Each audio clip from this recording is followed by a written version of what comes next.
Hello, this is Unlimited Splash, where I draft too many colors and try to get away with it. Today, we're doing a high-stakes traditional draft, best-of-3, of Avatar: The Last Airbender, in pursuit of 2 arena play-in points. Currently, I have 0 play-in points. If you get 20 play-in points, then you get a buy-in to the Arena Championships qualifier weekend. Qualifier play-in. If you win the play-in, then you get to play on the weekend. And if you win at the weekend, then you actually get to play in the Arena Championships. And the Arena Championships is your route to money, fame, fortune, the Pro Tour, the World Championships, and all sorts of other wonderful things. So we're trying to rattle off a string of 3-0 victories in traditional best-of-3 draft, trying to not drop a game. And the sooner that we get those 10 3-0 drafts at traditional, the sooner we're going to have 20 play-in points and get to play in one of these qualifier play-ins. All right, we got a draft table, and I have a swanky play-in points counter now. I just have to actually rearrange all of my windows because it took 7 minutes to get this table set up. Okay, there we go. Luckily, we don't need that much time to think because we opened a top bomb in the format. So Phoenix Fleet Airship, I actually have not even gotten to play with this one yet, but I've seen it played. It's a mythic, so pretty rare one to see. So 4/4 for 4 flying. At the beginning of your end step, if you sacrificed a permanent this turn, you create a token that's a copy of this vehicle. So if you sacked a clue or something, and it's not even on ETB, it's just if it happens while the thing is out, then you get another 4/4 flyer. And if you have 8 or more of them, yeah, that's not really going to happen in draft, is it? The 4/4 flyers will probably do the trick on their own. Other cards in the pack, Epic Downfall is clearly good. Not that much else to speak of, but yeah, the Phoenix Fleet Airship, really happy to get to play with this one. Really hoping that black is open enough for it to make my deck because it looks totally sweet. Foggy Swamp Spirit Keeper, I think, is the best card in the pack by a good amount.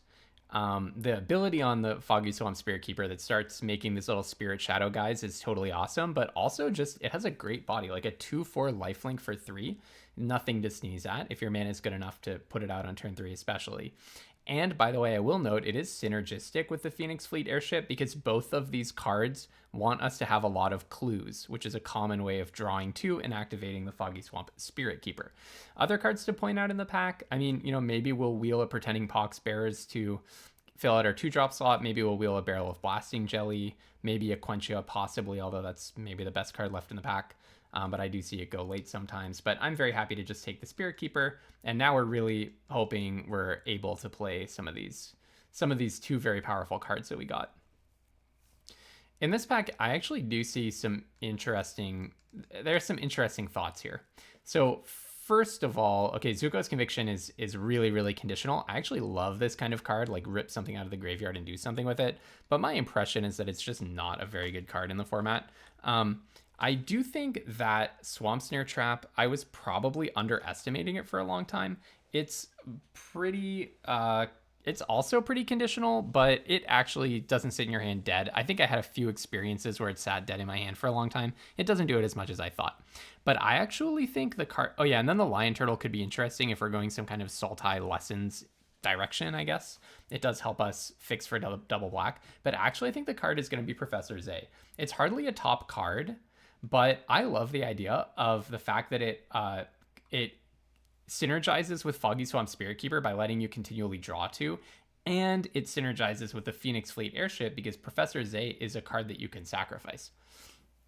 In this pack, I am actually very partial to Sokka's Haiku. I do like that card probably more than most people.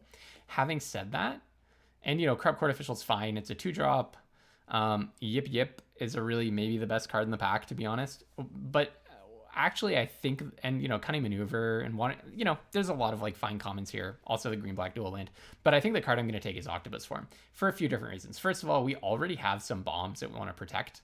If someone's targeting your Spirit Keeper or your Airship, Octopus Form is a nice thing to have in your pocket. It's a lesson, which is synergistic. And it's just good in the format. There's a lot of 4-mana removal, Sold Out. If you're trading your 1-mana Octopus Form for their 4-mana Sold Out, you're really happy. Black, I will note, is really not looking that open. We're starting to get signals, and I guess I've seen 2 Corrupt Court Officials, but that's just about it in black. Maybe white. I mean, Enter the Avatar State is a really good card, so maybe white is a little bit more open. Origin of Metal Bending is pretty good. Giant Koi is pretty good. Spirit Oasis is the best shrine for whatever that's worth, I think. But I actually think in this situation, maybe I take Rumble Arena or Meditation Pools. I want to play that Phoenix Fleet Airship in whatever deck I end up in. If it's not a heavily black deck, then I want to have good enough mana to be able to afford a double black pip. And I also have double blue for Professor Zay. So I think let's lean towards Rumble Arena because we don't know if we're going to be green. And this just helps us play our cards. I think it's a good investment early to help us play our cards. Here, there's a very taste-based decision to be made. I love Hama. This card's so sweet. It has various things like there's an infinite mill win con where you play a Hama if you mill, say, Boomerang Basics from their graveyard.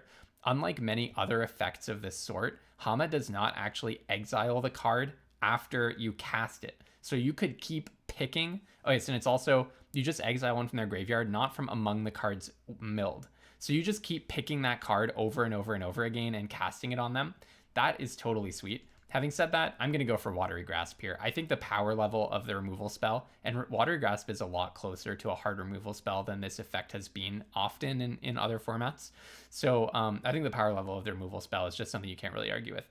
If you took Hama there, it would be a very taste-based decision. I wouldn't argue with you. Here, I'd say it's between Pretending Poxbears if we want a 2-drop and we're playing black.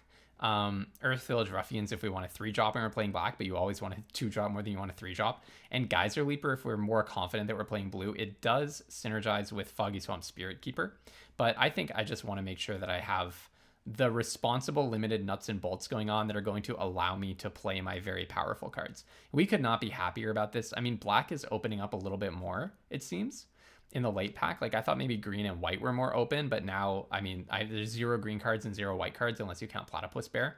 And what were we saying? We want good enough mana that we can afford our double pips, and we got a blue-black land in exactly our colors. So I would not be unhappy to play any of Ozai's Cruelty, Giant Koi, or especially Canyon Crawler might be the best card here. But Serpent's Pass is just a dream come true for us. By the way, Serpent's Pass synergizes with Phoenix Fleet Airship because it's something you sacrifice, and with Foggy Swamp Spirit Keeper, right? Because it is something that draws 2. So a totally sweet card for us. We'll take, if we got 4 of these, I think we would play all of them.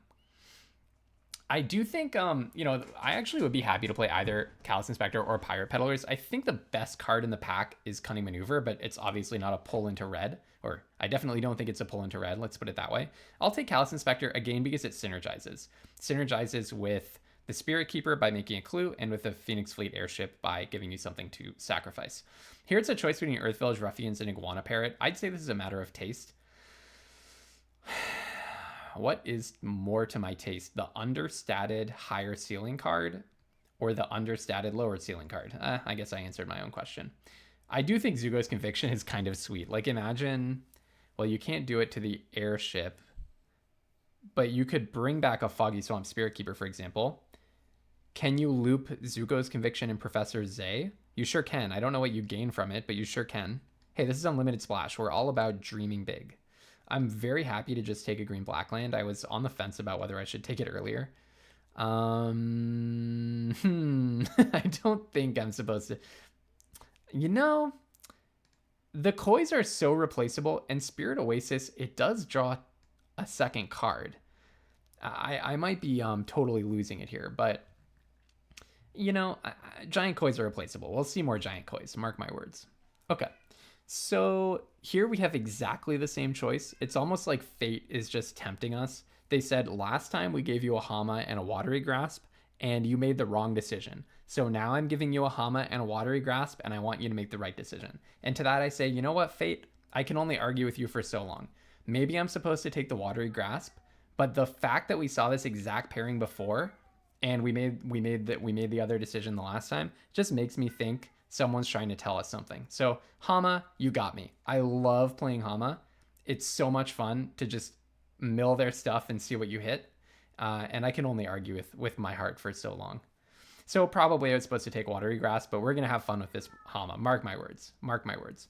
In this pack, it's a choice between... Okay, so I should say I'm not really a fan of First Time Flyer. The best card in the pack is definitely Water Tribe Rallier, but that's so far from what we're doing. So I think, yeah, I don't love first time flyer, although we do want 2 drops. There are 2 bad 2 drops, Merchant of Many Hats and first time flyer. First time flyer is a little bit better, but I've had reasons to love the Merchant of Many Hats as well. The next best card, I think, after Water Tribe Rallier in a vacuum is probably Waterbending Lesson. Sold Out, I think, is overpicked. This is an overpicked card. People pick it earlier in the pack than they should. My last draft, very last draft that I posted, I had 3 sold outs and I ended up cutting one because it's just not priced to move. By the way, Waterbending Lesson synergizes with Foggy Swamp Spirit Keepers. Pretty sweet with Professor Zay if you're in a very long game. So there's stuff to like there. In this pack, I always want to see if the White Lotus tile can do something cool, like add a trillion mana and then find something to do with it. But of course, it's not really a game that can be, it's not really a card that can be played in limited. I would say this pack is a choice between, so I do like Soga's Haiku, but our deck is tending towards the slower and do nothing end of the spectrum. So I would say it's a choice between Ozai's Cruelty and Rowdy Snowballers. Rowdy Snowballers, I do not love understated 3/3s. But even as a control deck, there are only so many times that we can pick cards that don't affect the board at all. So I think I'm just going to take the creature. Maybe Allies at Last could be something we could take and consider a splash, but I just don't think that's like a pull into green. Coming from the left, green and white do seem quite open again, don't they? So this is a very interesting choice. It's a choice between Idle Quencha and Deadly Precision. In my opinion, so we don't have a lot of hard removal right now. But in my opinion, Idle Quencha is just better. Idle Quencha you should think of as basically a 2-drop. And this is something I am kind of stealing from LSV. So, it's on his authority, not on mine. It's a thing to do on turn 2 that's not amazing in the later game. A counter for 2 does count as a essentially thing to do on turn 2. It's not a 2-drop for all intents and purposes, but it is something to do on turn 2. Whereas the 5 mana removal, that the other one does synergize to some extent with sacrifice, but we don't have that many. We only have 1 sacrifice payoff, which is a Phoenix Fleet airship. So here we have a choice between an Idle Quencha and a Guru Pathic. Guru is not at its absolute best in our deck because we don't have that many lessons. We're not going to have sagas or shrines probably. Having said that, it is a great blocker, and we do have 3 lessons. And the Quenches do have, in my opinion, fast marginal returns. And also the double blue probably doesn't hurt us too badly because I do think we're paying attention to having good mana. Okay, we're probably not going to have the Foggy Bottom Swamp. I've always wanted to make Tiger Seal work, but I just don't think this is going to be the day when we make Tiger Seal work, unfortunately. I'd love to build around this card. I have a friend who got 2 of these in a deck and just like absolutely went off. But I don't think that's going to happen to us because you need 11, 12 ways of double drawing if you're going to be doing that. I'm happily going to take the second Idle Quencha here. I do think Canyon Crawler would be a nice one. I even begrudgingly play Cat Owl. It's not that I love that card, but I do play it. What did I tell you that we'll see future Giant Kois? So green is semi-open, and with the Guru and some lessons synergies, I kind of want to think about that for a moment, but Shared Roots only makes sense if you're heavily in green, and we just have we don't even have a single green card right now. So I'm going to snap up probably Abandoned Attachments over the Giant Koi. We do need to be careful not to get into, I always quote this, but what Paul Cheon calls sweetness overload, where you draft only drawing and pilfering and cycling and everything, and then you forget to actually find ways to win the game. So here we're going to finally take that Giant Koi. Okay, if we hadn't taken the Spirit Oasis, we would have 2 Giant Kois, which would probably be too many Giant Kois. I predict we're going to see more Giant Kois before this draft is over. Between First Time Flyer and Corrupt Court Official, I'm happy to just take a Corrupt Court Official. I do think the First Time Flyer is not like a disaster to play, but I'm certainly not clamoring to play it. Wow, How to Start a Riot is still in the pack. That card can just win games out of absolutely nowhere, but I'll happily take that. Wow, we were left with both Ozai's Cruelty and Soga's Haiku. I'm just going to take the cheaper card. Cheaper and maybe marginally more impactful. Here, I guess I'll take the Forest. I don't know. Maybe there's some world in which we play Rebellious Captives. And then I'll take the Foggy Swamp. And we are going to try to put the person next to us, give them a little bit more reason to be in green. Looking at this pack, there are 2 good semi-removal spells, Watery Grasp and Lost Days. I'm very inclined to take one of those. Secret Tunnel is a good card, but it's a good card specifically when you have Earthbending to take advantage of the unblockable. We actually just did that in our last video. I really don't want another Ozai's Cruelty. Those things definitely have diminishing returns on them. I think I'm just going to take the cheaper card. Starting out with a Watery Grasp in my hand just makes me feel so much safer. Lost Days is a lesson, which kind of matters when you have Guru, but we only have one Guru. I think I'll just take the Watery Grasp out of this pack. It's more of a removal spell than Lost Days is, that's for sure. Ooh, this is very interesting. I don't think it's the Trebuchet. That's a highly aggressive card. I really don't want a second Waterbending lesson. So I'd say it's between Sold Out, Corrupt Court Official, and Waterbending Scroll. I think having the renewable... Okay, with double Watery Grasp, that's our only removal. But we also have double Ill Quenchia. I'm really low on Sold Out at this point. It is unconditional removal, but it's just a 4-mana destroy effect. I think I'm going to take the scroll. This could be the wrong pick. I mean, Cave of Two Lovers is so good. It almost feels like a pull into red, but it clearly is not, because this is a fantastic reward for being in the lane that we're in. Raven Eagle is an absolute top bomb, and it synergizes beautifully with both Foggy Swamp Spirit Keeper and with Phoenix Fleet Airship. So I'm going to be very happy to grab that one. Epic Downfall would be pretty nice. I wouldn't hate taking that. Let's just hide our Foggy Bottom Swamp for the moment. Things that I would love to get another blue-black dual land, because my mana is still looking a little bit shaky. I actually also love Cat Gator. This is the opposite of Sweetness Overload, and what a deck like this needs is win conditions. Right now, I have not really many different ways to win. Probably the first card I'm cutting is Tundra Tank, and then I'm going to need to cut another card, and that will probably be Zuko's Conviction.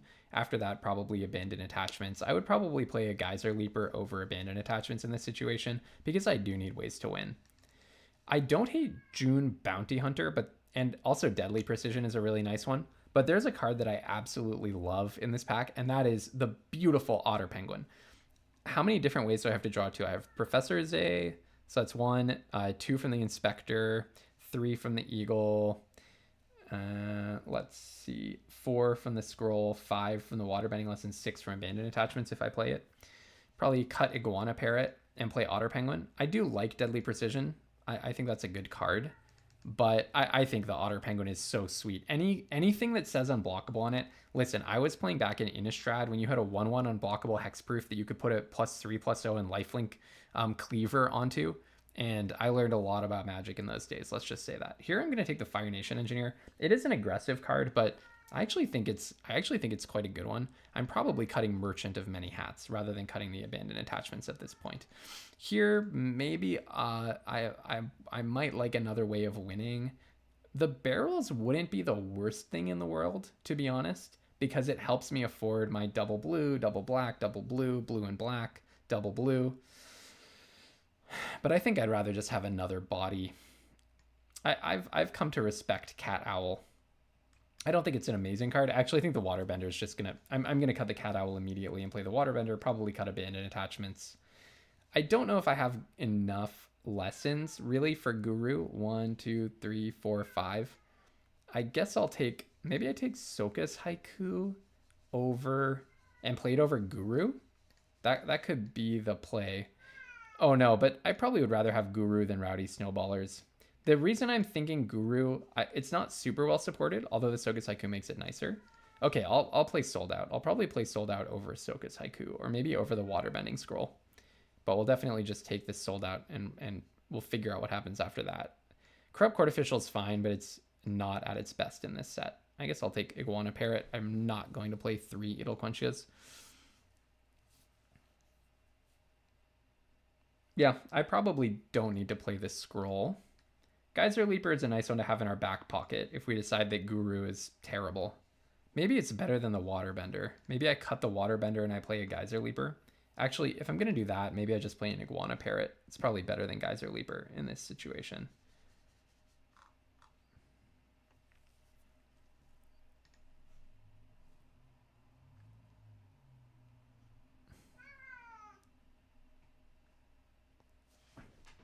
Okay, June is a nice one. All right, and that does it. Sorry, I had to do a little bit of pausing these. My cat was absolutely screaming his head off. I actually think June is a nice one because it does go with some of our other cards. So let me pull this final deck list together and let's see what we've got. Okay, I think this is what I'm going to run with. So creatures on the bottom, we have Callous Inspector, Otter, Penguin, Corrupt Court Official. I think I'll try the June with the Pox Bears and the Callous Inspector. Professor Zay. To go with our Foggy Swamp Spirit Keeper, Raven Engineer, I'm going to try, or Raven Eagle, I'm going to try this Fire Nation Engineer and we'll see how it goes. This guy's kind of a creature, semi. And we have Hama, Giant Koi, and Cat Gator to win games. And then we have a bunch of counter magic. So this is just a classic dimir control deck, exactly the kind of magic that I absolutely love. And I'm really excited to see how our matches turn out. Anyone who thinks that my cat is in horrible agony, rest assured he's perfectly fine. He's willing to come on camera as well. He just insists on being in the same exact room as me at absolutely all times. So there he is. That's Pando. All right, Pando. Is this a keep, do you think? He thinks it's a keep. He thinks this is a good, solid hand of magic cards. Especially, remember, there's no hand smoother.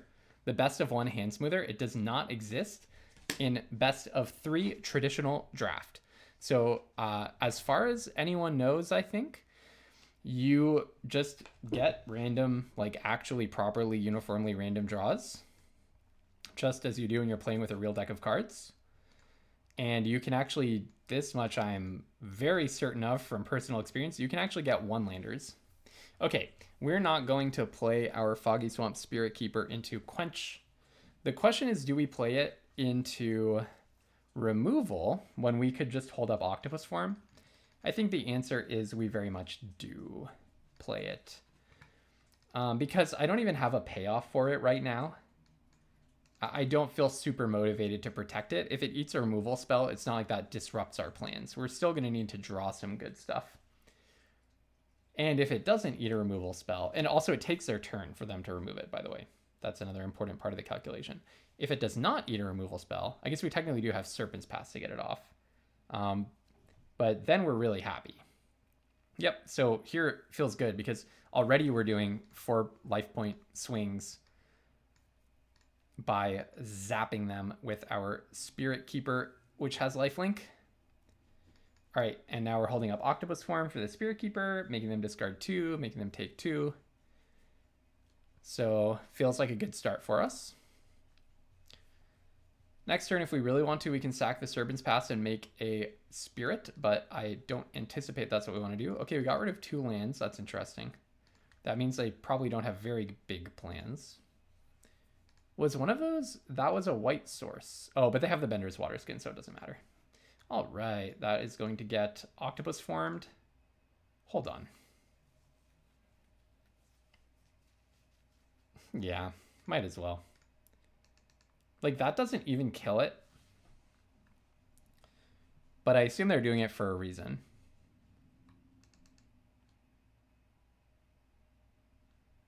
Could be something like maybe they have the Azula -1/-1 trick so that you get it down to a -3/1 and then you give it -1/-1 and kill it. Although, honestly, I don't think it needs further explanation. They probably just did this because this thing is dealing 2 damage and gaining me 2 life.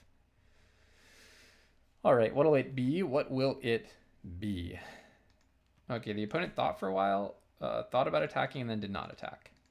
Okay, well, I said I probably wouldn't sack my Serpent's Pass, but now that they had me get rid of my Octopus form, I definitely will. So let's attack first. Is it Azula? Is it Azula's little trick? That would be interesting. Is it Azula's trick? Oh, I would have felt so smart if it was, but I don't think it is. All right, crack my land, draw a card. It's not like I need the duel, and get a Spirit. Okay. Well, we have mana for days. We can play lands as much as we want to now. A red source. Are they 5 colors? Oh, I see. Avatar Ong. Okay. Merchant. All right. Goodbye, Avatar Ong. Play this. Put that on that. Waterbend. And attack. Okay. Time to stop drawing lands, please. 1, 2, 3. Okay, so how many lands are out of my deck? 1, 2, 3, 4, 5, 6, 7, 8. So I have 9 lands left out of 27. Okay. All right. Attacking with the merchant would be very interesting. You're not going to block with the merchant? Curious. Quench is no longer a very good card, but I guess if they play something mammoth, I can quench it. Let us see. What have we seen? Let's try to remember. Swamp Snare Trap, Pretending Poxbears, Avatar Ong. So when they hit 5 lands, I should think about Quench for the Avatar next game. Because we're playing best of 3, remember. So I get to sideboard.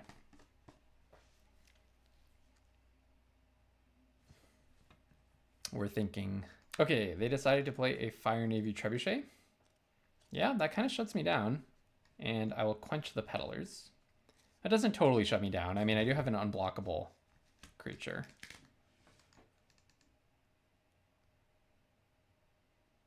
Take 4. Wow. So I have 8 more lands left in here. Am I going to block their merchant with Foggy Swamp? I don't really see why not. I guess I should have played the land. There's a lot that I could... There's just a lot of expensive stuff in my deck. Okay. Sure. All right, something good, please. Something good, please. Ooh. Yeah, that's a nice one. I actually don't hate that, to be honest with you. Cat Gator hitting your merchant for 4. Love Cat Gator. All right, we did not hit Sweetness Overload. We did not hit Sweetness Overload, I'm happy to tell you. They drew another Pirate Peddlers. Okay, so they're playing a sacrifice, 5-color sacrifice. Oh, heck yeah. I don't really want to show them that, but I think I should. So I attack with everything. Do I show them this? Yeah. I think so. I think so. They could sideboard in Artifact Hate, though, if I show it to them. So maybe I just don't. No, because they're on a... This is not a short clock, because what they get to do here is Pirate Peddlers blocks the Spirit Keeper, Trebuchet blocks the Cat Gator, and they take 1, giving them essentially 5 turns to draw out of this situation. So I think it's worth showing this to them. And it doesn't look like, you know, green is where you have Origin of Metal Bending, which is a really good anti-artifact card. There's no like flying hate really in this format as far as I can think of. I guess like Pillar Launch or something. So I don't think I'm like giving them that much of an edge in sideboard tech by showing them that I have a good artifact. So I think I just play it to give them a short clock, lower the number of draws that they have to get out of the situation. Okay, the opponent figured out their blockers. I gain 5, and I'll play the Phoenix. And end. In comes the merchant. So they're not dead yet because they can block Phoenix Fleet Airship with Fire Navy Trebuchet, which has reach. On their turn, they'll untap the Water Skin and they can crack their meditation pools. Starter column from Either Drift was so much better, the one where you could turn it into cards. I loved that. That was my card of the format in that format. Okay, Deadly Precision on Cat Gator, and goodbye. All right, do we have a sideboard to make? They're 5 colors, so maybe being fast is not a bad thing against them. They had Avatar Ong. Not much to do against that. This is from your graveyard, so I can't like kill their Avatar and then steal it, right? Let's see, maybe Flexible Waterbender is a good one, better than Guru because the Waterbender can do more damage. And maybe I kind of like Soga's Haiku because I have good stuff. So yeah, maybe we just do it something like this. Also, I'm wondering if I should have flipped my swamps and my islands to have 8 swamps, 7 islands. Yeah. Okay, let's do something like this.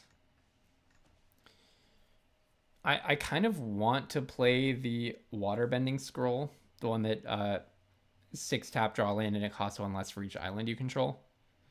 But against this deck, I think I just want to be presenting threats on the board because they're 5 colors. They're kind of stretching their mana base to play a top bomb in the late game.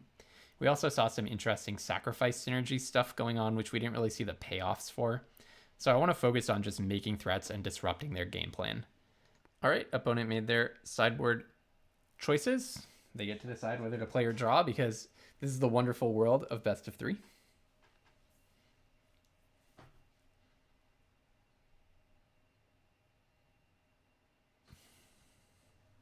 They decided to play.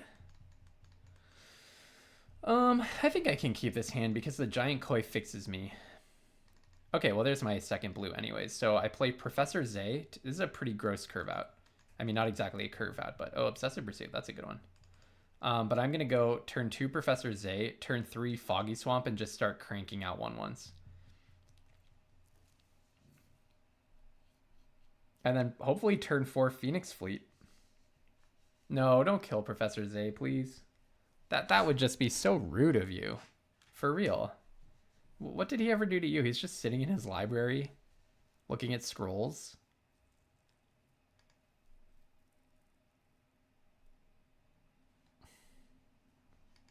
All right, Corrupt Court Official. I think I'll just pitch Giant Koi. I would have probably discarded that anyways to the Zay. Play this, play Foggy Swamp.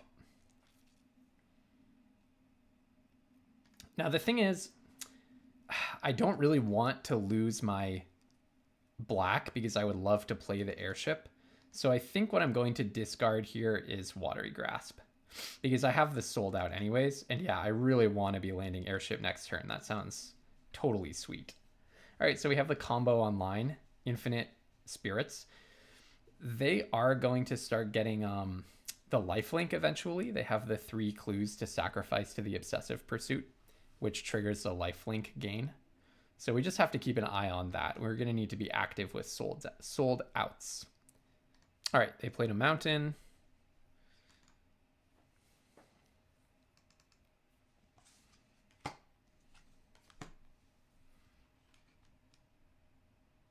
Deadly Precision on the Spirit Keeper. No, how could you? That's so rude of you to do, actually. Fire Navy Trebuchet, and you're getting in with your court official for 3, I assume. All right, take 3. Youch. At least this doesn't trigger permanents you've sacrificed. At least it doesn't trigger the... At least this sacrifice to the Trebuchet doesn't trigger Obsessive Pursuit. That would be pretty oppressive. So probably... Let's see. Later on, I can sack Professor Zay to bring back Sold Out. That's kind of cool. Doubling my airship. What if I just sell out the court official? I have a good blockers for the court official, right? Yeah, maybe I just sell out the court official on their turn when they go to attackers. Kind of like that idea. I doubt they're quenching. Yeah, I kind of like that idea. And then an ideal next turn would be to sacrifice... okay, so I put Sold Out in the bin by playing it on the Corrupt Court Official. Then the next turn, I play the Phoenix Fleet Airship and then sacrifice Professor Zay, bringing back Sold Out to my hand and duplicating Phoenix Fleet Airship.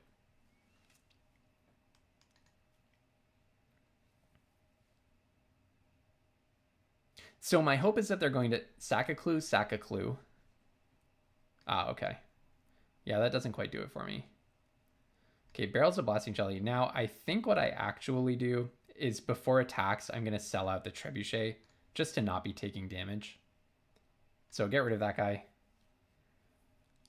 And then if you attack with the Court Official, that's your business. It gets +0/+0, and I'll block it, and that's fine. Not sure what the point of that was, but I guess it's not like I have attackers, so no skin off their back. I'll probably pitch the Waterbender.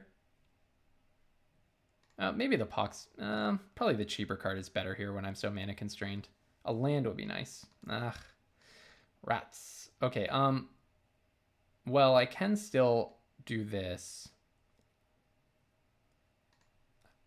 Do I want to even find a land right now?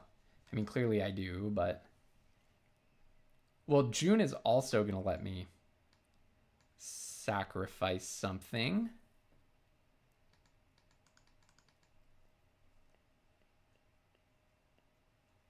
Activate only during your turn, so you can't block and then do that, unfortunately. Yeah, because next turn they can crack, and make a 4/4.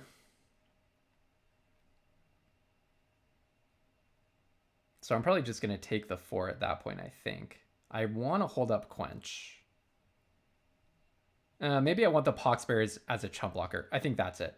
So going with this. And I will not discard and draw. I'll just play the Poxbearers and end. They cannot get lifelink yet. Not yet. So whatever they make big, and I assume it's going to be, I assume they'll make the Court Official big because the Pirate Peddler is just already hard to block because it has Death Touch. If they try to play something, I'm really happy because I'm just going to quench it. Yeah, okay, that makes me happy. That's way better than if they had just sacked, and pressed their onboard advantage. Okay, end of turn, I'm going to discard June to try to find a land. No land. Okay, there's a land. All right, so I play this, play this.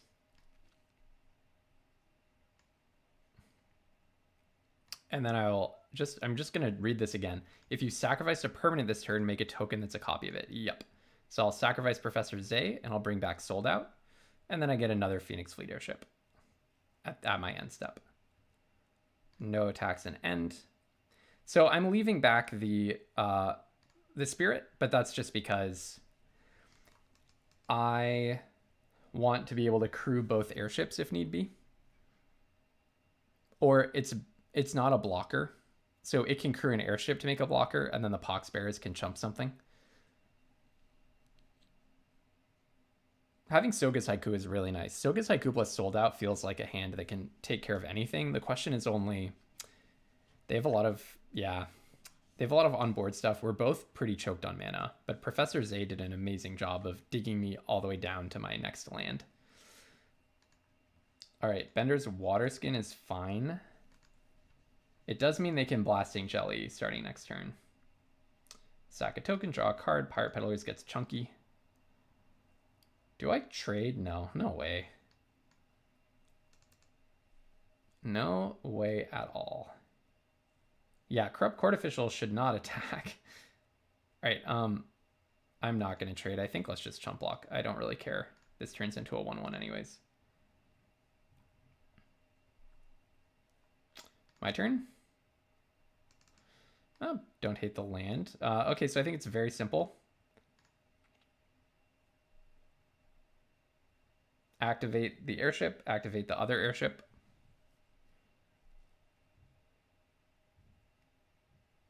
I have Soga's Haiku up, so I don't know what they're representing. Nothing? They're just representing sacrificing a clue. Okay, they let me activate, and then I'll crew this up with my Spirit. Next, in with both. Bonk, bonk, put you to 4. And end. Resolve. You go to 3. Now, yeah, so they crack 3 and they make the world's biggest Pirate Peddlers. They could have Octopus form. That would be the blowout. So, yeah. But do they have enough mana left over for Octopus form? Because they're at 2 right now. They would have to crack another one. They would need an island. If they drew an island in an Octopus form, I guess.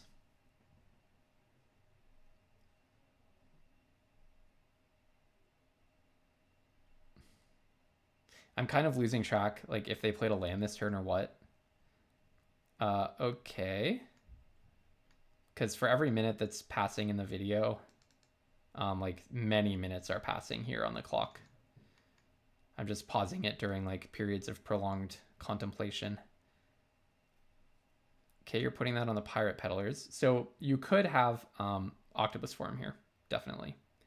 If you have Octopus form, you're getting a lot of damage. All right, you don't. Because, yeah, this could have been a little trick where the blasting jelly was going to, like, filter into octopus form. But they didn't. All right. So we're 1-0. Just 2 more match wins, and we get 2 of our first 2 play-in points. All right, we have another game.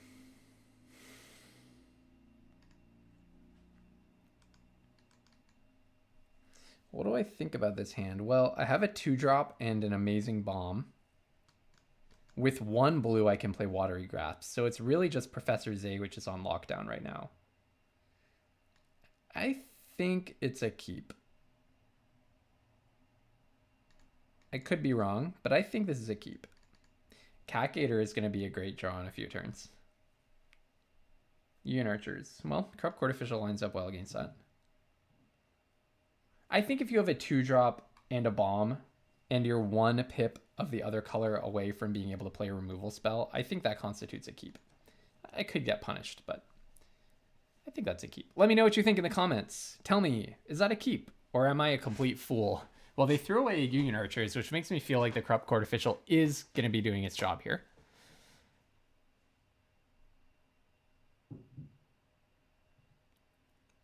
Because they basically said, oh, my Union Archers does not line up here. Oh, or not. They just didn't want the Union Archers. Sure. Never mind. Never mind. Okay, June is not a dead draw. That can block a Union Archers. It can't sacrifice itself. More's the pity. Ong, blah, blah, blah. Yep. Okay. So we're playing against red-white aggro. We probably want to streamline a little bit in that case. Wow. We probably want to not keep hands like this again. That's one thing that I know. Yeah, if I could get an island, that would be nice.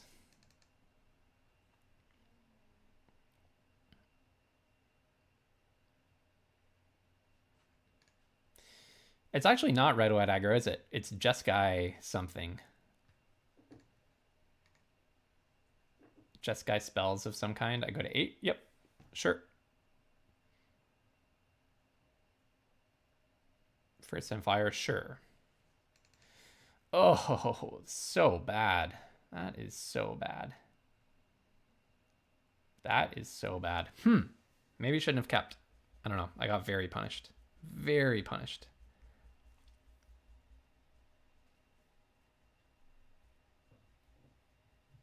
I drew blue card, blue card, blue card. Swamp. And a black card.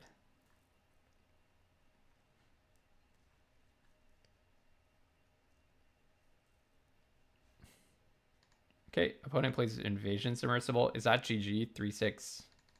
Well, let's see what they target. Bouncing the airship. Okay. And then they get in for 5. Yeah, being mana screwed against. I mean, 3-color aggro. I guess it's like Jeskai tempo.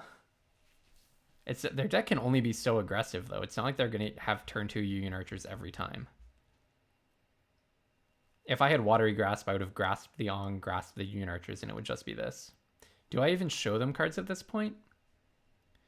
If I play Watery Grasp on Ong and I play Phoenix Fleet Airship, I take a first time flyer? No, because they can tap 3 to flip their submersible. No, let's just not even show them what we've got.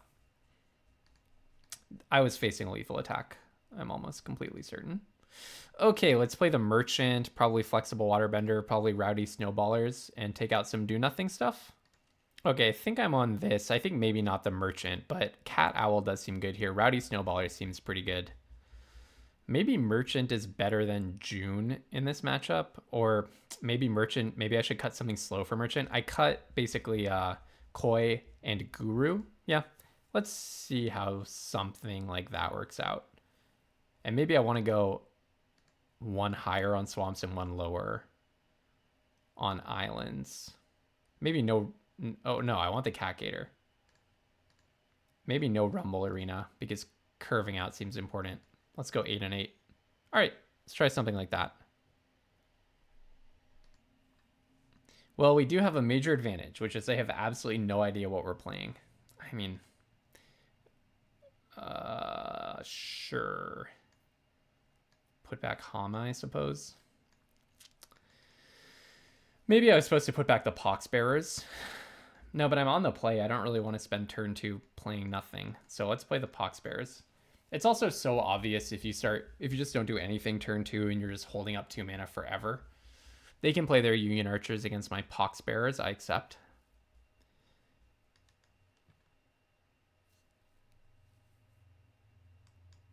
I do think Hama is good in this matchup. I mean, we saw Lightning Strike. I'm sure they have lots of good spells.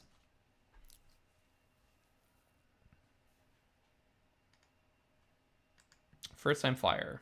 Sure. Land, attack. End. So I'm probably just going Quench into Cat Owl, right?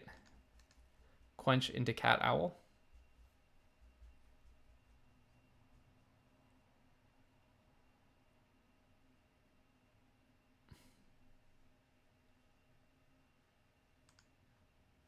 I like how this sleeve lights up. It's cool. Union Archers. Quench. That blocks Cat Owl, so no thank you. Are you mana screwed or what? Nah, I didn't think you were. You're too canny to get mana screwed like me. Play a land, play a Cat Owl. Callous Inspector and Watery Grass. We don't have a ton of power, but we have heart.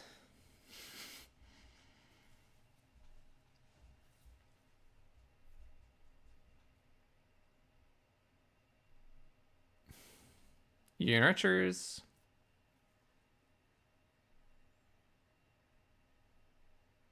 Throwing away a land, so you're going to play another land and maybe play something else. Fire Nation Cadets. Okay.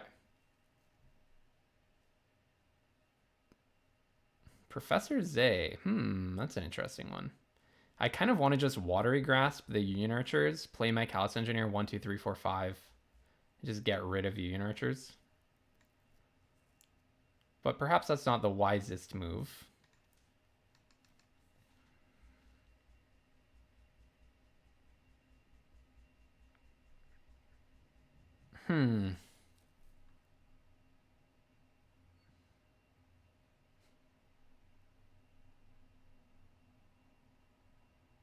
So Watery Grass the Union Archers play Callous Inspector, and then it takes my whole turn to get rid of the Union Archers. And then if they play something good, like Ong next turn or whatever, well, they don't have it, but something for 5 mana, then they just get to do that. I don't necessarily love that. So why don't we start with a Poxbearers attack? In with the Poxbearers.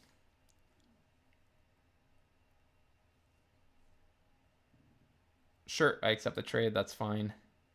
I get a 1/1, which lines up great against your archers. We have a bit of a board stall here now. But then I'll play Professor Zay. You have 1 mana up, so it could be Octopus Form. It's pretty much all I can think of. And then I'll play my Callous Inspector. Let's see what else you've got. Ty Lee. Okay. Okay. Cat Gator is an interesting one. Well, maybe I just Watery Grasp Ty Lee. Do I just pilfer the Cat Gator? Probably. I think that's right. Let's send Cat Gator away. I'm sorry, old friend. But I just think that's too far away for it to make any sense. Waterbending Lesson is a good one. Yeah, I'll Waterbending Lesson. It could get quenched. I don't have the impression that they have quench. They haven't been holding up mana. They could have it. They could have it. But it'll be so long before I can play around quench. I think I just go for it. Yeah, okay. And then, yeah, I'll Waterbend 2. I'll Waterbend 2 lets them attack with everything, but now I have double Watery Grasp, so I think that's fine. Let's just Waterbend these two. So Ty Lee can make my stuff unable to untap, but that's actually fine. Or unable to block, I mean. And I can attack with Callous Inspector because they can double block with Ty Lee and First Time Flyer. All right, abandon attachments. Ty Lee gets prowess, and you're coming in for 9. Yeah. But then I'm going to lock down 2 of your creatures, so I'm happy if you try to take the mantle of the beat down here, I think. You didn't have Quench. You just drew 3 cards, though, so who knows what is in your hand now. We have no real info anymore. All right, Ty Lee goes in. You make Callous Inspector unable to block, blah, blah, blah, etc. I take 9. Yep, it happens. It happens. You don't have Soka's Haiku mana, so I don't have to worry about my Watery Grasps getting countered. All right,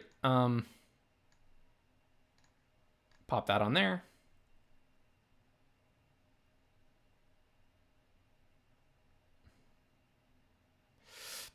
Pop that on there. I could play the land to play around them having a Quench. It might just be a good idea. Or the other thing I can do is sack Professor Zay. Play the land and sack Professor Zay to get my waterbending lesson back. I don't hate that. I do not hate that. So, in. Kind of would love to have my waterbending lesson back, sure. Untap this guy. What have you got? Octopus form? Yeah. That's very nasty of you to do. Yep. Dang. Brutal. Wow. That's so good for them. Okay, well, whatever. Then I'm going to crack Professor Zay to bring back waterbending lesson.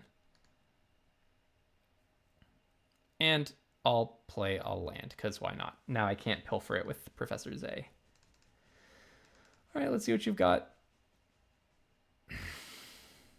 Waterbending lesson. Do I just quench it so that they have to discard one? Quench trades for the worst card in their hand. Well, now I've so clearly shown that I have Quench. I think it's worth doing because they just know that this is going to be a Quench. So let's do it, and then they can't waterbend too. So they have to discard something. So it's like a bad Corrupt Court Official that I just played. Play your land. In for 2, I assume. All right. All waterbending lesson as well. Maybe I play the Otter Penguin first. Nah, let's waterbending lesson. See what we get. 1, 2, 3. Oh, it always happens to me, doesn't it? Tap and tap. Kind of wish I had that Cat Gator. Bonk, play this, and play that. Yeah, I mean, that was so bad. That single-handedly puts me in a losing position, I think. Drawing 3 lands is like really, really hard to come back from. We'll see what we can get, but that's hard to come back from. Very hard. Octopus form. Not helpful.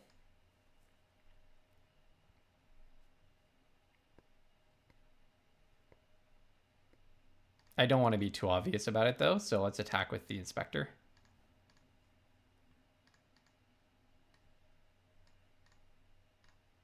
I do wish that I had drawn more action. That Cat Gator would be so nice. Maybe I just shouldn't have pilfered it. It felt like the right thing to do, though, to maintain some kind of parity. Tough stuff. Okay, how about no?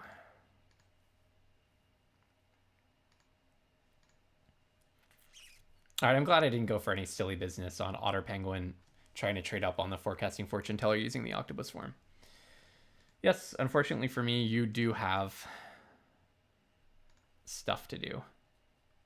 And I'm on a 3-turn clock, which is really unfortunate. I wish I wasn't, but I am. Pass to blockers, block there. What do I think about them drawing a Union? I can't be taking 3 every turn is the reason I'm blocking here. What do I think about them drawing a Union Archers? I think I like that. So let's Watery Grave their Union Archers in. I don't know. Do I think their deck is better than mine? Maybe. I think it's pretty comparable. Yeah, they have a lot of good cards, but I have a lot of good cards as well. But if you draw if you draw 3 lands in a row off of your waterbending lesson at a crucial moment, it's just pretty hard to come back from that. It is pretty hard to come back from that. All right, let's see if they're going to give me a clue off of Callous Inspector. This leaves me dead to a bounce spell, but what can I say? Like I'm pretty much dead to anything no matter what I do at this point. I just need them to have also blinked. They don't seem to have a lot. That is something that's going for me. Other than this single first time flyer that is paying me back for the negative words I said about first time flyer. Yeah, maybe I shouldn't have gotten rid of that cat gator. Something to consider.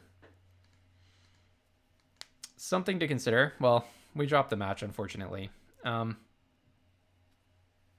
Yeah, I mean, the first game was just not a game, so not much to say about that. In the second game, you know, we just didn't have... It was really like if we'd drawn... Imagine if we'd drawn all action off of that waterbending lesson, I think we would have been cruising to, if not victory, like a very good place.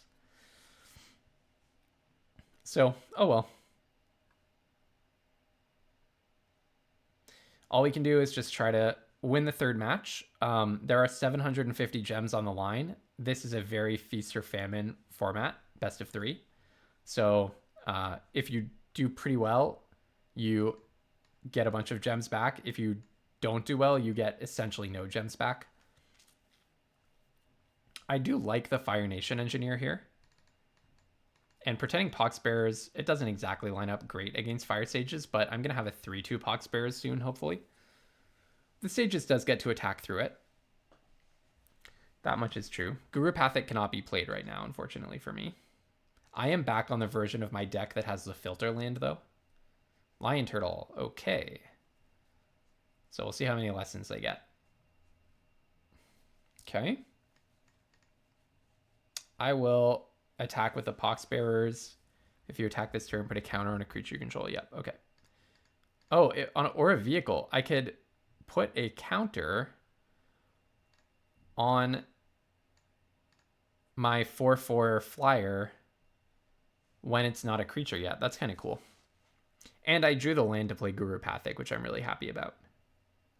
Yeah, last game maybe I wasn't supposed to Quench, but Quench would have been a dead card. I guess next turn they could have, after the Quench on the waterbending lesson that I knew they could pay for, you know, they pitched an island, so they would have had an island in hand.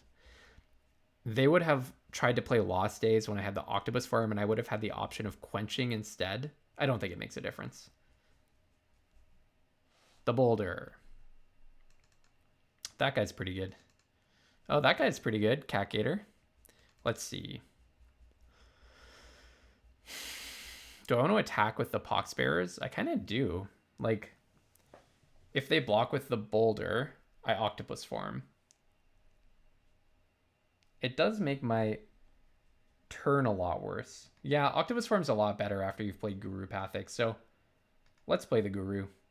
I think if they block with the Boulder, I don't really have such a great response. Okay, well, that's an interesting one. A face-up counter spell. How do you like that?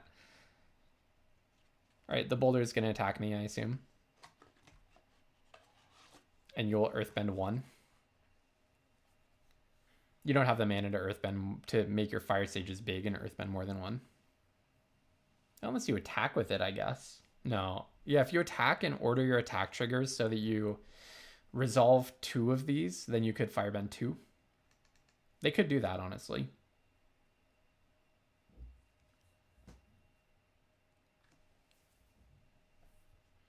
Are you going to kill my Guru? Could be. That could be the play. Killing the Guru would be a little annoying. Next turn, I'm thinking I really want to hold up Sogus Haiku / Octopus Form, but I also really want to Watery Grasp their Boulder if they attack with it.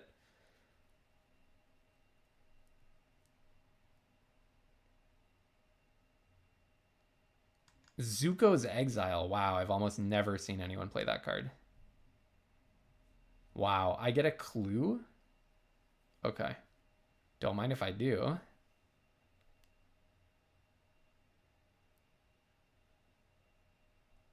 Okay, sure.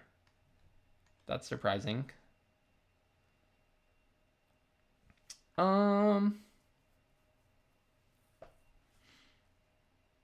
kind of want to I kind of want to attack with the Poxbearers and trade up onto the Boulder and then get a 2/2 ally. but I also really want to play Soka's Haiku.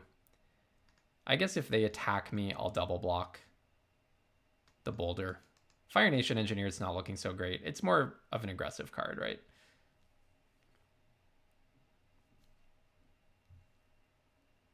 Okay, so you're buffing your stage's main phase. Interesting. Really interesting. I'm not sure why you wouldn't just do that before attacks. Oh, are you just not going to attack? Oh, or you want the Boulder. Yeah, okay, I guess it's the same as if you did the thing I was saying. I guess it's the same. Okay, so you're going to Earthbend 2. Sure. Resolve. I will double block the Boulder, I think, and lock down. I kind of want to lock down Lion Turtle, honestly.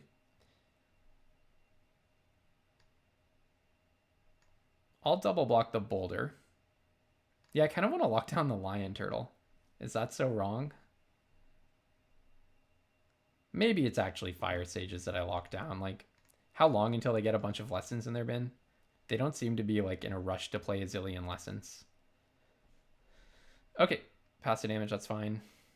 I'll take 4, go to 16. I have preserved my life total very, very nicely in this game.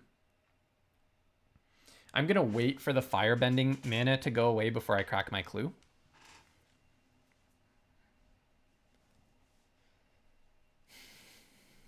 Okay, they left the Poxbears alive, which I think is what I expected.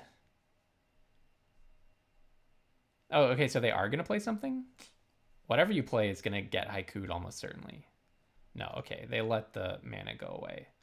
I'll crack my clue. All right, I could cycle the Koi, but I mean, I do want lands like a lot. I do want lands a lot. Honestly, I think I actually do just cycle the Koi.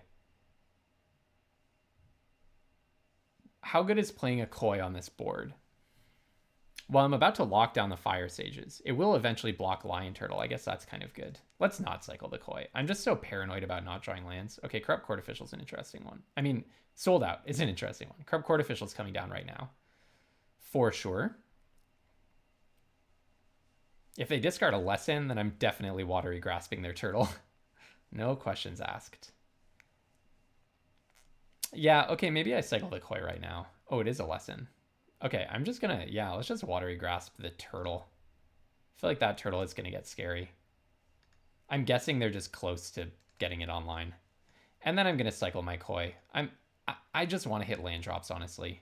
That's all I want to do in life. Next, no attacks and end. Basically, I really want to be able to, well, I'm probably just gonna chump block this Fire Sages. I just want to like be able to play cards and not get absolutely blown out. Okay, Badger Mole. Badger Mole is a card for sure. Okay, now I'll double block the Fire Sages. Well, let's see what they attack with. Maybe they just attack with everything. Yeah, okay, if they attack with everything, then I just double block the Fire Sages and they can't even put a counter on it. So I think I'm quite happy with that. Let's just double block this guy. Doesn't have First Strike or anything, right? It does have Trample. So I get a 1/1, take 4, go to 12. Hopefully draw a land and Catgate or something. If it's a swamp and I can Catgate or the Badger Mole, then I'm looking really good. I do need something with enough power and toughness to block things. Okay, my turn. It's not a swamp. Ugh. This is what my life is like. I mean, one thing I can do is block the Badger Mole and then after damage, Sold Out. And then crack my clue. Gonna take a bunch of damage here, unfortunately.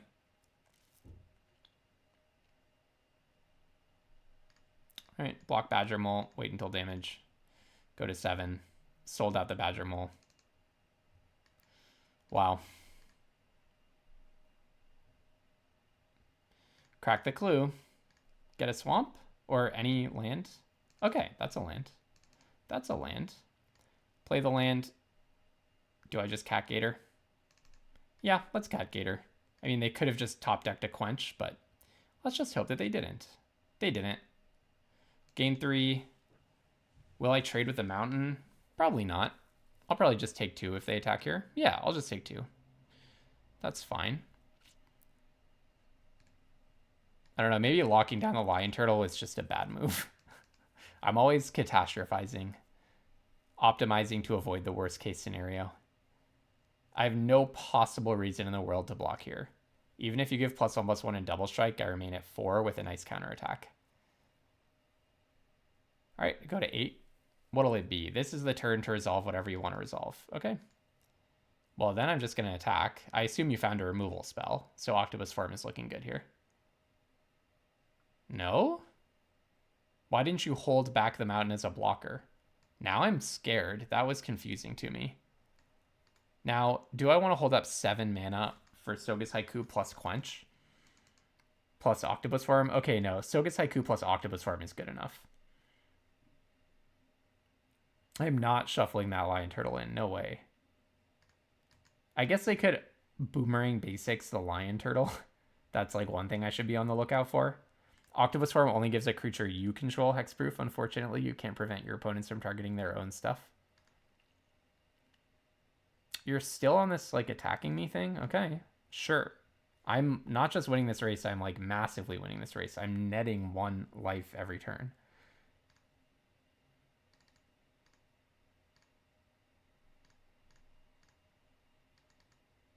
One thing I've noticed is people online love to be aggressive. Usually it's more true in Premier Draft than in Best-of-3. But in general, people online love to be aggressive. I'm not understanding this attacking thing. It would never occur to me to do that. Are they just reading Octopus Form? They don't want to get into combat with my Cat Gator? Okay, they've decided maybe this is not the path to victory. So if I cracked this, how much would I have left over? 4. Okay. So I can't do it. Now I'm going to attack with everything and just Octopus Form the Cat Gator when they block. Because I have a counter spell. I actually have 2 counter spells. 4, 5, 6, 7, 8, 9. So I actually can double counter if it comes to that. So if you target this, I'll Soga's Haiku whatever you target it with. Dang, this is game 1 of 3. Wow. Wow, wow, wow. 750 gems on the line. Bonk, bonk, bonk. Having a face-up Soga's Haiku is pretty brutal magic, you know? It's tough stuff.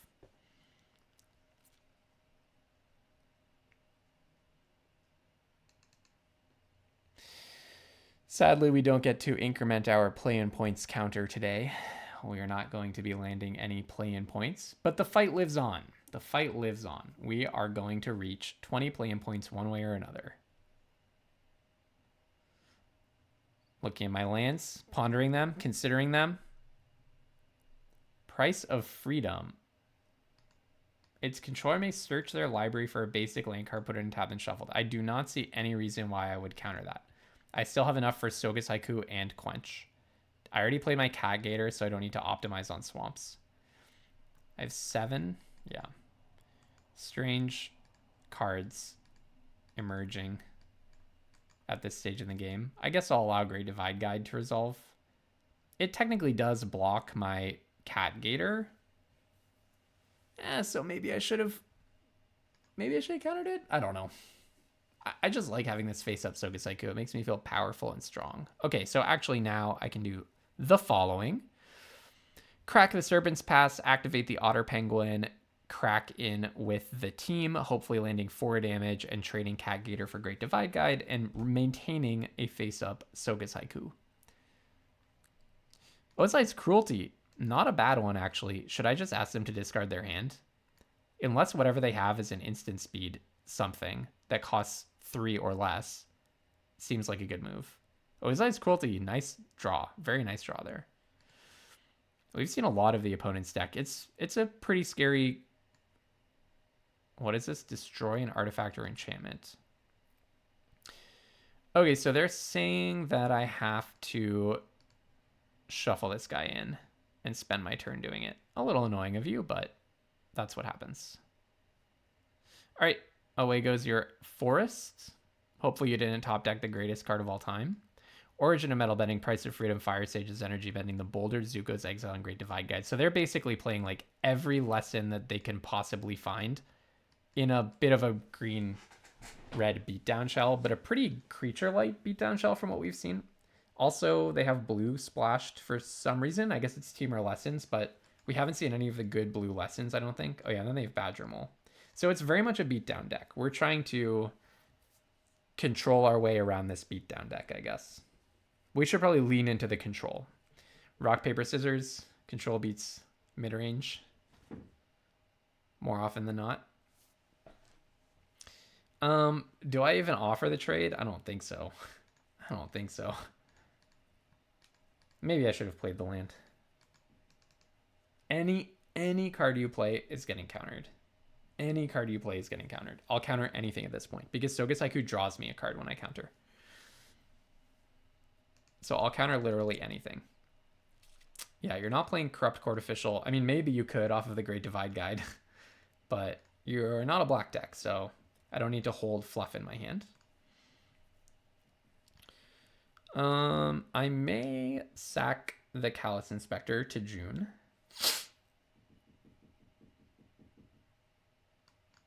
If you have the triple red or quadruple red enchantment that makes all your permanents deal more damage, that's going to eat a quench.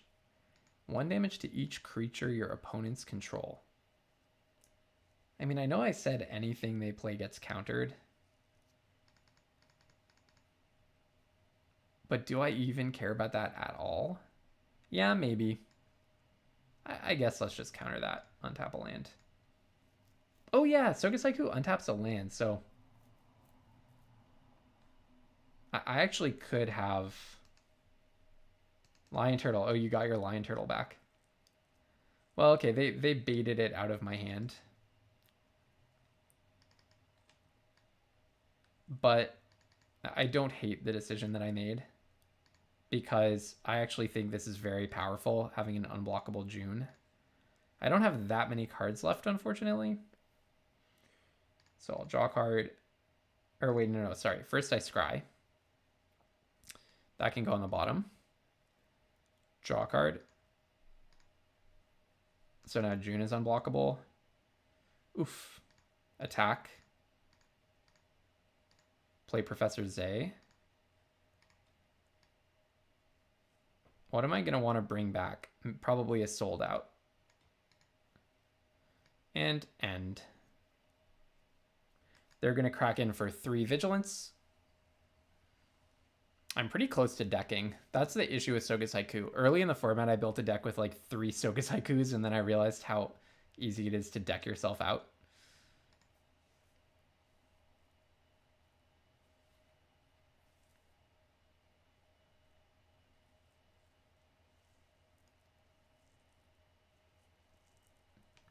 So Professor Zay makes June unblockable every turn. So maybe I just don't want to sacrifice it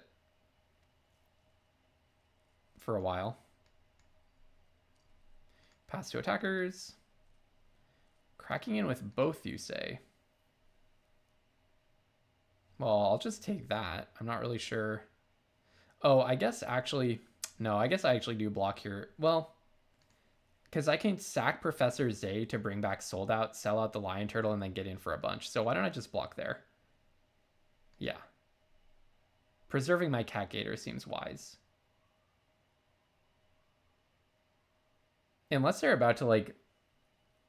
Pillar launch the Great Divide Guide. Oh, that's bad for me, isn't it?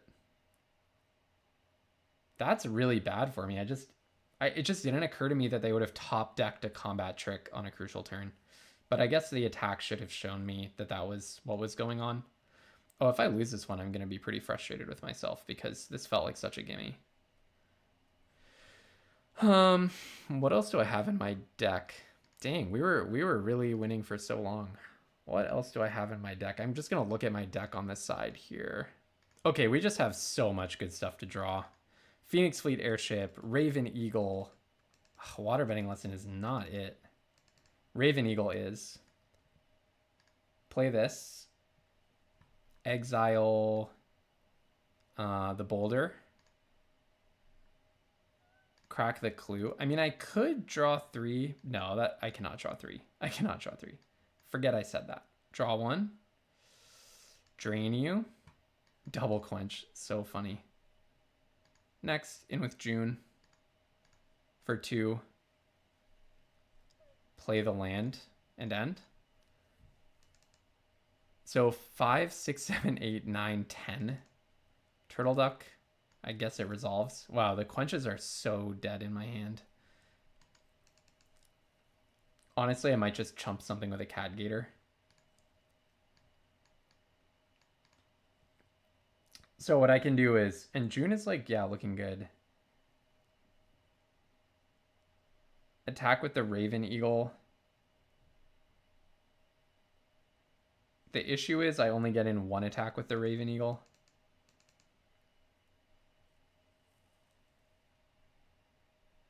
So maybe, sure, you can do that. No blocks, I'll take 6, right? I could chump with Cat Gator, but I want to leave Cat Gator to like draw a clue. I can get Phoenix Airship here. Duplicating Phoenix Airships is going to be nice. If I get the airship, oh man, really? Well, I think I clearly just sack the Cat Gator. Am I going to die? They're cracking in for so much damage. I can chump the Great Divide Guide, taking 7 to the Turtle Duck. Oh, why is Phoenix Airship not like in my hand? Seriously. It's played so coy this game. It was on like the very bottom of my deck. Waterbending Scroll and double Idle Quenchio was just such a horrible series of draws. So what do? Sack the Cat Gator, attack with June for 2, drain them for 1. They crack in with everything. I have to chump block something with Raven Eagle, taking 7, going to 1. And then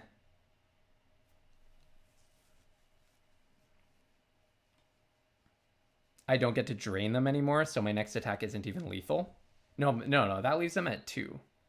But I have no way of drawing 2 after that is the issue. The issue is that I have no way of drawing 2 after that.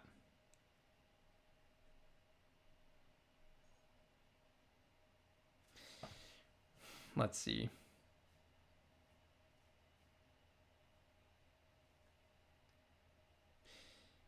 Yeah. Wow, I really wish I'd seen my Phoenix Airship. It's one of these 2 cards.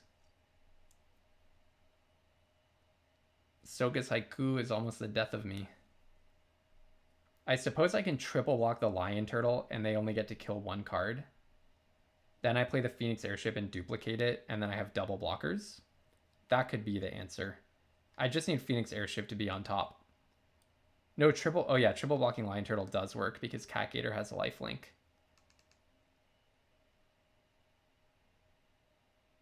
It just didn't occur to me that they would top deck Origin of Metal Bending. I didn't think they were playing Pillar Launch. And this is just like such a surprising top deck.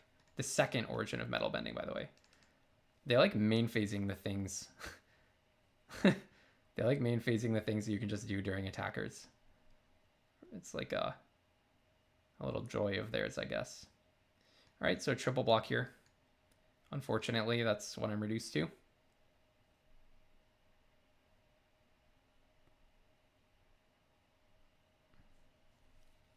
Sucks that all the cards in my hand are blank. But I don't think I'm supposed to cut a quench. It's just that I saw them at like the absolute wrong part of the game. If I hadn't sacked my Professor Zay for nothing, I probably would have already won. So that's too bad. But yeah, I'm trading 1 for 1 with the Lion Turtle. Kill my lifelinker, I go to 3. Come on, Phoenix Airship. Do I win? Depends on what they have. Actually, it doesn't, because I can quench anything. Okay, looks like I actually won, right? No, because I can't crew the airship to make it a creature to draw a second card. And June, hold on. Oh, this is so sad. I'm so close to winning.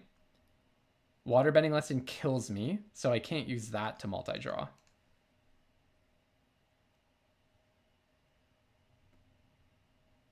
And I can't duplicate the airship. No, are you serious? I have no way of drawing a second card.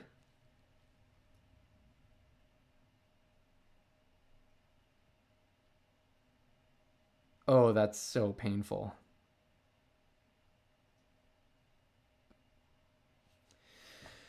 That is so painful. So what do? I play the airship. Duplicating it does nothing for me. I actually didn't think this through all the way. I play the airship. Duplicating it does nothing for me. This trigger goes on the stack after I draw the card. So Waterbending Lesson would kill me before the Raven Eagle activates. So I play the airship. I can't attack. They attack with both. Crew the airship. Block the turtle duck. Chump block Great Divide Guide. And then my card is dead, right? My only way of winning. Is the last card in my deck Cat Owl? Or the second last card is Cat Owl? It is, right? I haven't seen Cat Owl. Okay, so Cat Owl maybe gives me some hope. Can I get through 2 damage here? I can't. I can't even get through any damage. So I have to keep Raven Eagle alive, but I can't. I can't even keep Raven Eagle alive, right? I don't think I see any way of doing this.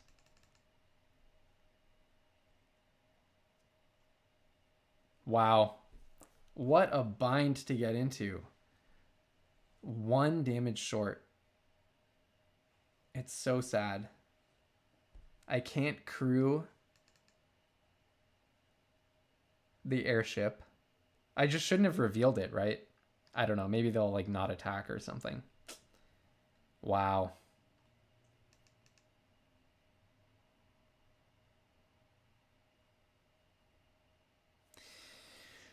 Wow, wow, wow. What a game. Shared roots, sure.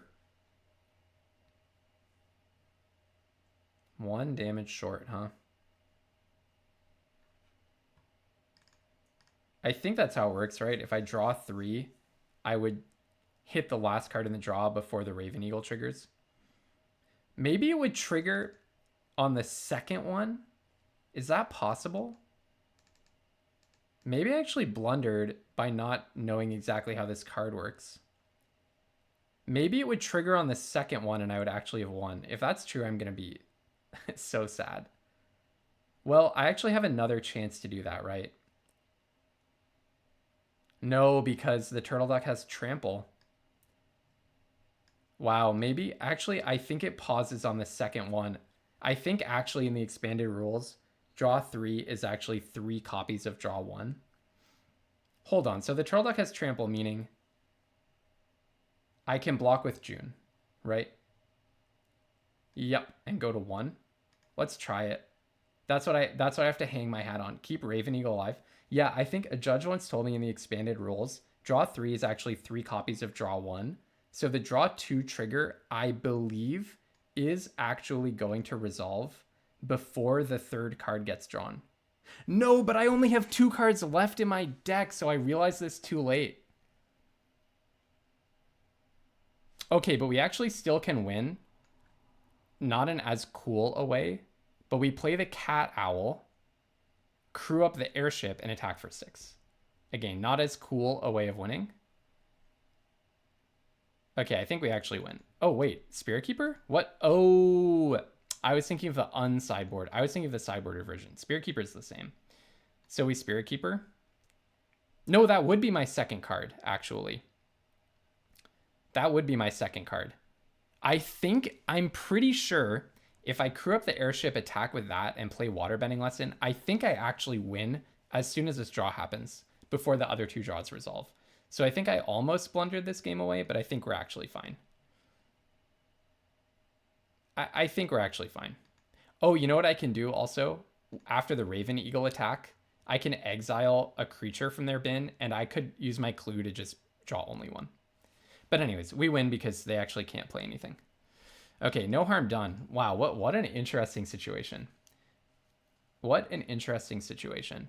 Okay, what do we want to... I feel like maybe Rowdy Snowballers is good in that matchup. They did seem highly aggressive. I need more ways of killing. Probably let's get rid of Hama. They have a lot of lessons, but frankly, the lesson quality didn't seem like at the point where I would really want my Hama to be doing all that. I think we can get rid of Callous Inspector. And again, we're just going to try to go like more controlling. Maybe let's play the Cat Owl. Does this make our curve too terrible? I think Cat Owl is probably lining up bad against their 3/6. So yeah, let's go with Flexible Waterbender. I can live with this. I don't think I need to be like aggroing out the gate. I want to have slightly bigger creatures and just a little bit more going on. Maybe I take out Sogus Haiku now that they saw it, actually. I wonder if I cut Sogus Haiku and I play... Do I have like a good 3-drop? Not a good one. Maybe I play like something active. Maybe like a Merchant instead. I'm going to think about this for a moment. Okay, I actually put in Geyser Leaper over Sogus Haiku. It's a worse card, but it's a way of winning games. And we got so close to decking that game. I don't really want to mess around. Geyser Leaper does also line up really badly against their 3/6, but I consider this a very good hand. I think it's a very good hand. I do need to draw some lands, but I have a 2-drop, an amazing 3-drop, and a fine 3-drop. I guess Raven Eagle is not at its best turn 2 or turn 3. That'd be nice turn 2, because you can't immediately exile a creature. So I'm more inclined probably to play the Fire Nation Engineer, or actually now I'm probably more inclined to play the Foggy Swamp Spirit Keeper. But let's hope that that's a problem that we get to think about. Okay, there we go. Because I was like, we might just not even draw enough lands. Let's see. They might just Lightning Strike Otter Penguin, in which case Raven Eagle is right off to the races. Looks like that's exactly what's going to happen. Okay, our Firebending lesson. Yep. I accept. Begrudgingly. I mean, the other thing I could do is play Foggy Swamp Spirit Keeper. Okay. Now I know that they do have the support to make this Lion Turtle scary. I could play the Keeper before the Eagle, but I kind of like the idea of just going off with Eagle plus Fire Nation Engineer. I will exile a creature to get a clue. Thank you. So worst case scenario, the Eagle just replaced itself if they have like a Bite Spell or a Lightning Strike or something. I guess maybe I could have played the Keeper and held up Octopus Form after I play the Eagle. But the Keeper is also a really good card. I just really like the upside potential of playing Fire Nation Engineer and getting to just start putting counters on the Eagle with Octopus Form up. It just sounds like I can maybe take the mantle of Beatdown. But we'll see. They have 5 mana here, so... And they're highlighting my stuff an awful lot. An awful lot. Okay. They were thinking really hard about whether to Iroh's Demonstration my guy, and then they eventually decided, yeah, probably killing one of the top bombs in the format is good. All right, but they do not want to attack with the Turtle Duck, interestingly. All right, well, just play Foggy Swamp. Oh, they do have Quench mana? Really, I think we're hanging because they have Turtle Duck activation. All right, next end.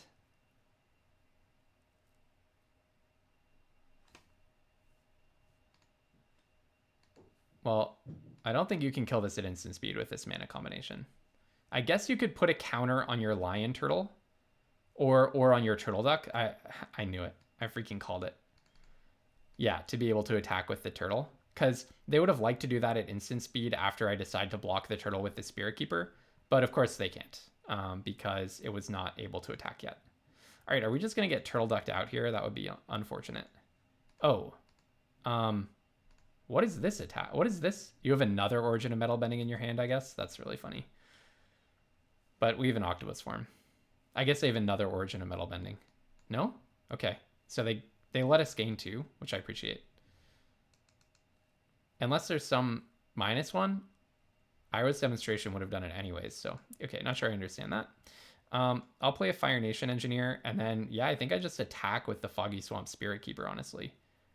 It means I take more damage, but getting the counter seems good. Right? I'm going to take 8 if I do that, but I gain 2. They're probably not attacking with the Lion Turtle again, I'm guessing. I also have Octopus Form to untap my Spirit Keeper, which could be kind of nice. All right, you block. I accept.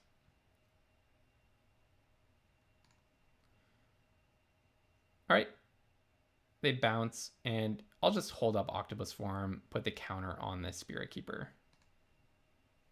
With 3/5 lifelinker now. Nothing to sneeze at. Lightning Strike? Energy Bending, okay. Just cycle it, get a lesson in the bin, sure. Well, Turtle Duck is a monster, but I am at 19 still. And I'm holding up Quench. I do need to remember that this can pay for Quench.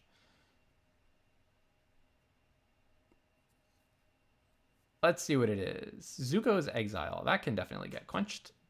No questions asked. Goodbye to that. All right. I guess I'll play this rather than just getting this silly little token. So if I do this, attack with this, then I can actually, yeah, rather than getting the Spirit is what I'm saying. I can actually, so I'll put the counter on the Spirit Keeper for sure. And I can actually Waterbend and trade off with Turtle Duck if I want to. Unless they have their other Origin of Metal bending, because I know they have two, so I have to keep playing around that. Pass. Do you want to trade?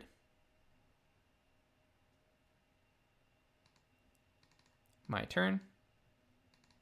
All right, play a land. I guess I will. Actually, let's just do this right now. Oh, I'll play a Swamp. That's nice. Okay, I could attack with Foggy Swamp. They can triple block. They can easily kill it though, so I think let's not do that. Could also attack with, maybe I attack with Flexible Waterbender just to get the counter. That sounds like the right move. Yeah, that's the right move. So I can get a counter on Foggy Swamp by doing this.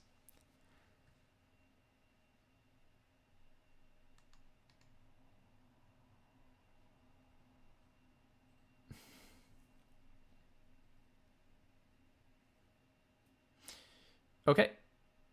If you do double block, oh, I could actually kill Lion Turtle. Do I want to do that? No, I want to save Octopus Form. 4, 5, 6. I'm going to do 3 Cat Gator damage. Okay, so I will Waterbend this guy, move to damage, and I'll kill the boulder.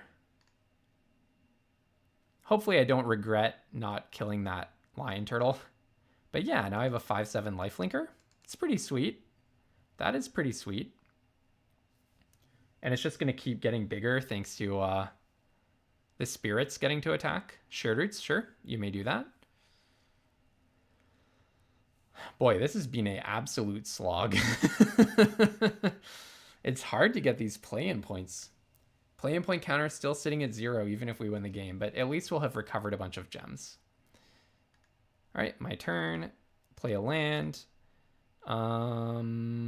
I do not want to attack with both because you can actually, if I attack with both, I can Octopus Form, killing both of your guys, but not quite saving my guy. Okay, so yeah, let's go in with the 1/1. I'm going to put another counter on the Foggy Swamp. You don't have a Spirit, do you? Okay, phew. I can shuffle away your Turtle Duck if I want. I think I'd rather play Cat Gator, to be honest. But I kind of want a good Cat Gator target. There's no good Cat Gator target right now. So I'll pass. I don't think I have a reason to play either Watery Grasp or a Cat Gator. I'm just making the biggest Foggy Swamp Spirit Keeper in history. Kind of sweet. Yeah, kind of a sweet thing to do, I think. I don't hate it at all. Lightning Strike. Okay, now I guess is the time to use my Octopus Form. Let's see if you have another removal spell. Are you really brilliantly baiting me? Okay. All right. Hey, we did it. Okay. So we went 2-1. That's our second 2-1 in traditional draft. Not really advancing us towards the play-in points. So the race continues. This was a classic dimir control kind of a situation. I think, we lost to a deck that was not felt like it should have been pretty beatable. We didn't get absolutely steamrolled. Maybe just the quality of my 2-drops. I feel like the person to my left maybe ended up taking some of our black away from us. And we had maybe slightly lower card quality than would have been ideal. However, we did have some great bombs. Raven Eagle, we got to actually have a win with the fleet airship. And Cat Gator's always awesome. We didn't really get off with Hama, but that would have been cool. And actually, June did a lot of work for us. Watery Grass works as expected. Good. So anyways, if you enjoyed this draft, please go ahead and subscribe using the link below. I do post a new draft video every single day. And until the next video, please have tons of fun playing Magic and don't be afraid to splash.